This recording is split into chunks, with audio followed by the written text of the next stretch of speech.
Number 4, successive waves of immigrants and naturalized citizens are categorized as either belonging to the master narrative or the heterodox revisionist histories. So what in the world does that mean? Okay, so imagine that we have, and I'll erase this. So we're going to look at number 4, right, as a thread. So imagine we have, here's South Florida, I live in Florida, and we have Miami, sort of here, and we have Cuba, and we have Haiti, right? So we have Cuba, and we have Haiti. Now, the point is, successive waves of immigrants, so individuals who are coming to the United States, coming to South Florida, successive waves of immigrants and naturalized citizens are categorized as either belonging to the master narrative or to the those populations of oppressed. Now, it's the case, and this is not a condemnation. This is just theoretically so that we have an understanding. There is a sense in which we can talk about the normativized whiteness, right? The normativized whiteness of Cuban Americans, right? For those Cuban Americans who can pass, quote unquote, the idea is passing, right? Those Cuban Americans who can pass for being white or are and exist within the context of whiteness. The privilege that is assumed by being white is reciprocated by their ability to pass. Haitians and Haitian Americans don't have this ability to pass for being white, right? So that whiteness becomes normativized. Whiteness becomes the norm, and all the benefits that come with being white, arguably, right? So those Cuban Americans that are able to pass for white reap the benefits and exist within within our demography as being white, despite the fact that on census collection data they might identify themselves as Hispanic or other. If they can pass for being white, they reap the advantages of being white. Those who can't pass for being white are immediately classified as oppressed, right? They function as all the other oppressed populations, right? And thus we recognize that insofar as we're talking, and this isn't just in the state of, this is anywhere, this is just an example, but insofar as those who can immediately assimilate to normativized whiteness, those individuals who can assimilate reap the benefits of their migration. Those who can't are oppressed. So that's one of the fundamental problems for conflict between orthodoxy and heterodoxy, and we've seen this play out within discourse on who is granted asylum, who is allowed access, how easily are they allowed access, and so on and so on and so on, right? So this idea of normative whiteness takes place primarily in the first world. In the third world, it is normative whiteness, but not necessarily. Being from the third world, it's more of this idea of colonial mastership. So in Jamaica, we recognize ourselves as Jamaicans collectively. And there are white Jamaicans, but white Jamaicans have a higher status than black Jamaicans. And Chinese Jamaicans might arguably have a higher status than black Jamaicans, and so on. So that what ends up happening in colonial territories, or former colonial territories, what you do is you create a hierarchy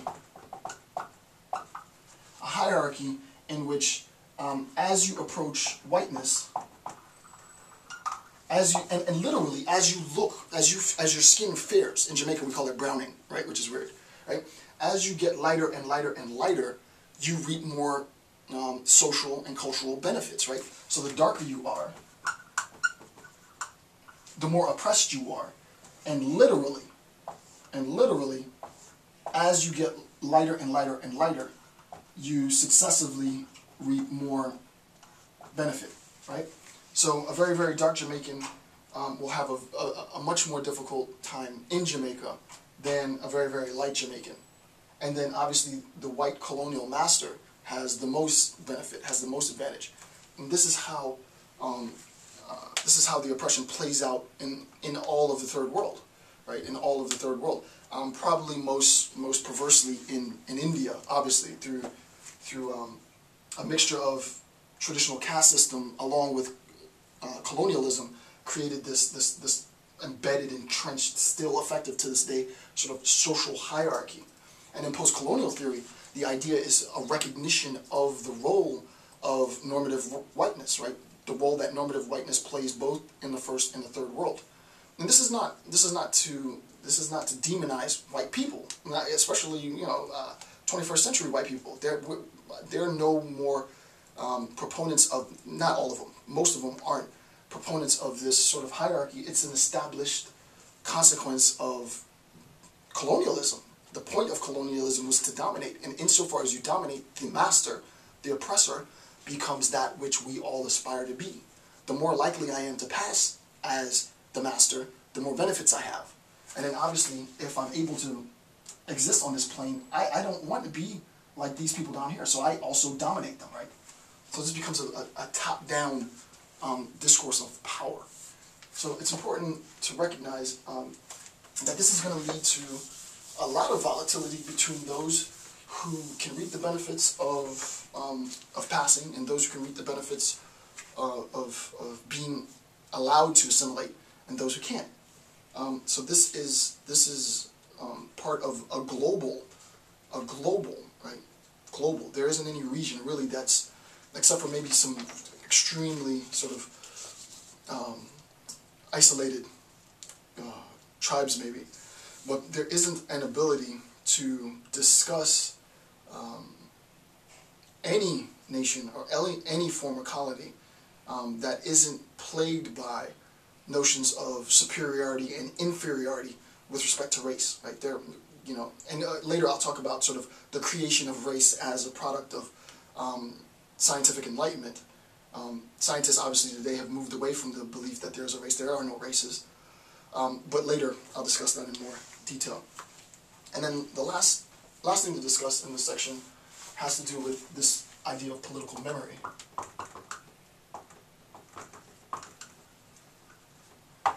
And political memory, the manner in which political memory retains or credits, purges or discredits national historical information, right?